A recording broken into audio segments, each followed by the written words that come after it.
അല്ലേ? ഇതാരും മറക്കണ്ട ഈ പണി. നമ്മളെ വീഡിയോസിലും നമ്മളെ ചാനലിലൊക്കെ ഇനിയും ആൾക്കാരുടെ അഭിനയിക്കാൻ പറ്റിയ ആൾക്കാർ. ഇതിപ്പം നമ്മൾ എന്ന് പറഞ്ഞാൽ നമുക്കത് ഒഴിവാക്കാൻ പറ്റാത്തൊരു പണിയാണ്. അപ്പോൾ അതുകൊണ്ടാണ് നമ്മളിപ്പോൾ ഈ പണി എടുക്കുന്നത്. ഇത് തന്നെ കേട്ടോ, ഈ ജാതി പണിക്ക് സ്വന്തം അങ്ങനെ പോകും, ആശ്രമ പണിക്ക് സ്വന്തം പോകും, നമ്മൾ ഒരു പണിക്കും പോകും കേട്ടോ. നമ്മൾ ഈ ജാതി പണിക്കാണ് സ്വന്തം, നമ്മൾ ആശ്രമം സ്വന്തം എടുത്താൽ നമ്മൾ ആകണ്ട അടച്ചു. ഓരോ സ്ഥലത്ത് തന്നെയാണ് ഇരുമ്പിൻ്റെ കട്ടില, ഇരുമ്പിൻ്റെ ജനവരൊക്കെ. മറ്റേതല്ലേ, മറ്റേ എല്ലാ പേരേലും ജനവാതിൽ കൂട്ടലും ജനങ്ങൾക്ക് പൊളിക്കലൊക്കെ ഉണ്ടായിരുന്നു. ഇപ്പോൾ ഒരു കുട്ടികൾക്ക് ഇപ്പോൾ ഒന്നുമില്ല. ഇപ്പോൾ ഓരോരുത്തരെ കൊണ്ടുവരിക, ഇരുമ്പിൻ്റെ കട്ടില കൊണ്ടുവരിക, അതാണ് ലാഭം വെച്ച് കൊണ്ടുവരിക. പൊന്നാരണ കുട്ടികളെ അതും വിചാരിച്ചു ആരും നിൽക്കണ്ട. അതിന് ഗ്യാരണ്ടി ഇല്ല. ഇരുമ്പിൻ്റെ കട്ടിലേക്ക് ഇരുമ്പിൻ്റെ ജനവാതിലിനൊന്നും ഗ്യാരണ്ടി ഇല്ല, മനുഷ്യന് ഗ്യാരണ്ടി ഇല്ല. അതേമാതിരി തന്നെ ജനവാതിലിന് ഇരുമ്പിനും ഗ്യാരണ്ടി ഇല്ല. അപ്പം നമുക്ക് കിട്ടുന്ന പണിക്കൊക്കെ നമ്മൾ പോവുക.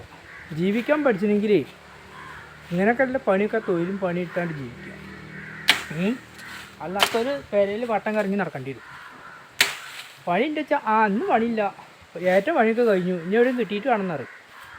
നമ്മളല്ല, നമ്മൾ ആശ്രമണി ഇല്ലെങ്കിലും ഈ ജാതി പണിക്ക് നമ്മൾ പോകും. ആരോ ജാതി പണിയൊക്കെ എടുത്ത് ശീലമല്ല മനസ്സിലാണ്. അതുകൊണ്ടാണ് നമ്മൾ ഈ ജാതി പണിക്ക് പോകുന്നത്. ആരും വിളിച്ചാലും നമ്മൾ ഈ ജാതി പണിക്കൊക്കെ നമ്മൾ ഇറങ്ങി തിരിക്കും. ഇതിപ്പോൾ നമ്മളെ സുഹൃത്തിൻ്റെ ഒരു വീടാണ്. അപ്പോൾ അവൻ്റെ പേരെ ഇങ്ങനെ തോലുകൊമ്പിട്ടാണ്ട് നമുക്ക് വെട്ടല്ലേ വെച്ചു അങ്ങനെ വെട്ടുക.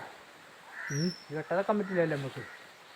അതുകൊണ്ട് ഇത് നമ്മൾ ആദ്യം പഠിച്ചതാണ്. ഇതൊക്കെ ഈ തോലിട്ടതും കാടിട്ടതൊക്കെ കണ്ടപ്പോൾ ഇതിപ്പോൾ ഒക്കെ ഒന്ന് വെട്ടി സമർത്തിയതാണോ, എല്ലാവർക്കും കാണാം ഇത് വെട്ടിയതൊക്കെ. എല്ലാവർക്കും കാണാം ഇത് വെട്ടിയതൊക്കെ കണ്ടല്ലേ.